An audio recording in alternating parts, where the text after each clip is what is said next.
50 ans après Nairobi au Kenya, l'Afrique accueille les assemblées annuelles du FMI et du groupe de la Banque mondiale.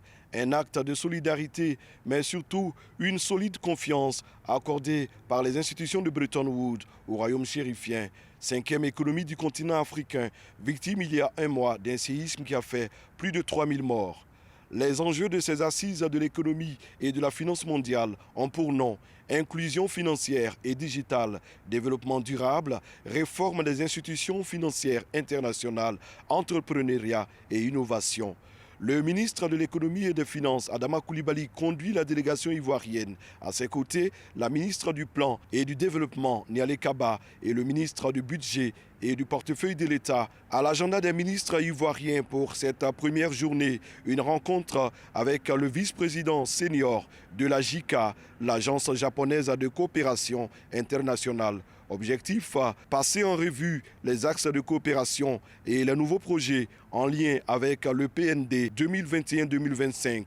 À ce jour, la JICA et la Côte d'Ivoire travaillent de concert dans le cadre de la réalisation d'infrastructures routières, notamment les 3 échangeurs sur le boulevard Mitterrand et l'échangeur de l'amitié ivoiro-japonaise au carrefour Solibra. Au cours des échanges, l'accélération du terminal céréalier en cours au port autonome d'Abidjan a été également évoquée.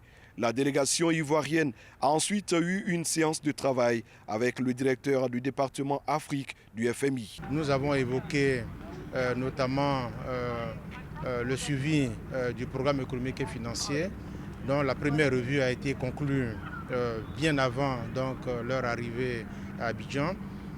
Il y a eu des discussions avec les plus hautes autorités de la Côte d'Ivoire, notamment le Premier ministre et le Président de la République.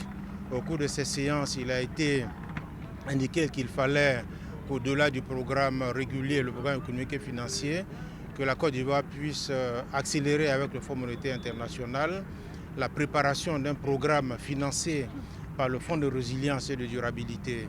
Nous avons discuté avec M. Abbé Sélassié sur les modalités justement de mettre en place des équipes pour pouvoir préparer ce programme et demander à ce qu'il puisse être mis en œuvre le plus rapidement possible avec 2 décaissements en 2024. Ces assemblées annuelles du FMI et du groupe de la Banque mondiale donnent l'opportunité d'initier des rencontres avec les hauts dirigeants des institutions de Bretton Woods sur les enjeux de développement de la Côte d'Ivoire.